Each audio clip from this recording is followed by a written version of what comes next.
Hey guys, and welcome back to another video, and today to take a closer look at this gorgeous display right over here that came to replace my triple display setup.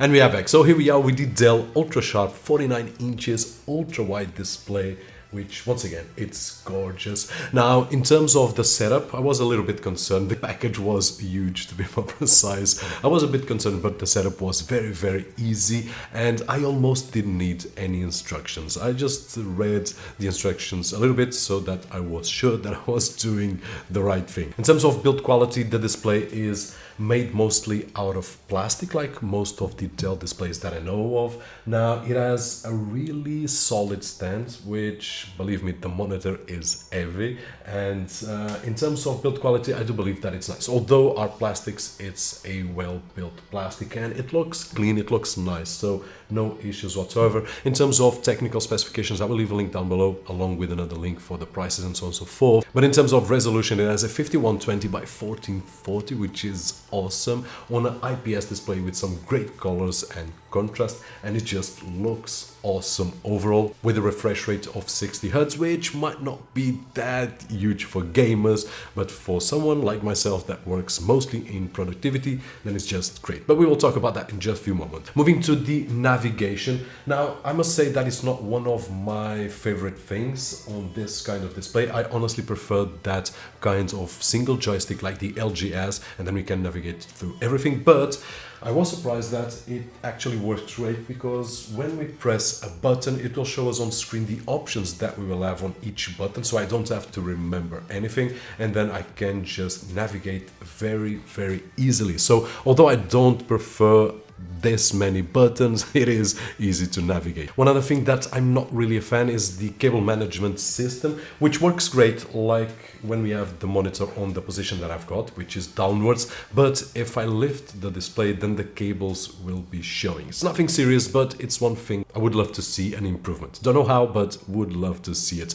Now, in terms of connectivity, we will find two HDMI 2.0s, one DisplayPort, one USB Type-C, two USB 3.0 upstreams, and then 5 USB 3.0 downstreams. Now, in terms of the display itself, in terms of the curve, this is one of the displays, and that was one of the reasons that I've chosen one of the displays with a less aggressive curve. And there are other displays with more aggressive curves. I actually really enjoy it this way.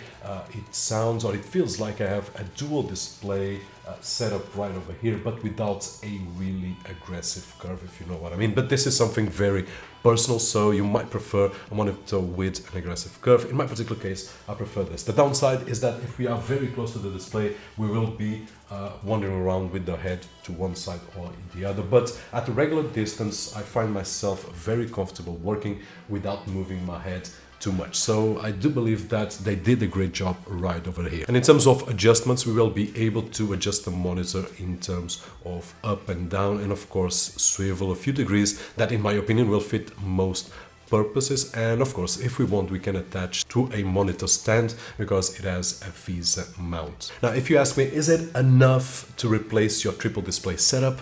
I would say almost, and for most tasks, yes. But if I want to consume 16 by 9 while I'm working on a timeline, and consuming, I mean I'm watching a real full-size image of what I'm missing, then I'm missing one piece right over here, which I will add in a few days, which is my 27-inch display right over here. But for the most part, it will replace the triple display setup that I had, with the advantage that I don't have any bezels right over here. Now, in terms of the workflow, it's almost the same because I'm used to working in different windows, in different displays in this particular case, and in here we will be able to do the same, with the advantage that if I use a software like After Effects with a long timeline, then these kind of displays are a great advantage because I can see my whole timeline with no interruptions. And this is one of the goals of this display. I do believe, and I did purchase it for my type of work, to be able to work with After Effects, Adobe Premiere in a better way because I could work in the past.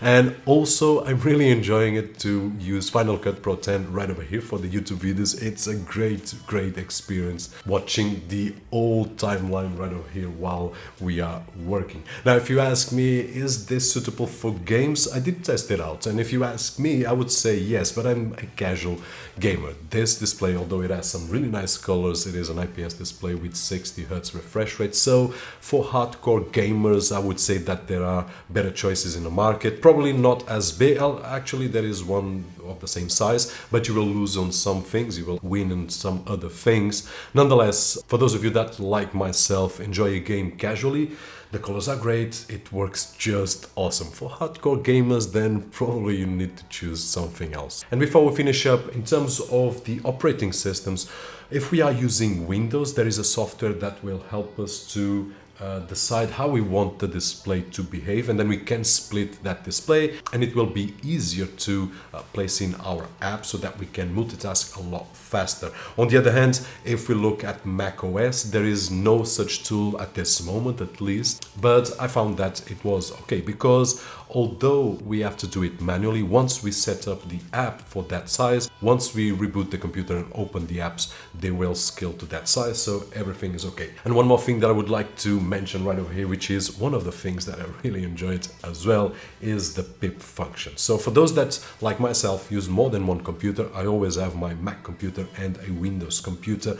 We can have the option to have one screen of one computer on one side and the other screen on the other side. Now, it also has a function which is a KVM function. We can connect a mouse and a keyboard to the display, and when we switch to one computer, it will work with one computer. When we switch with other computer, it will work with the other computer.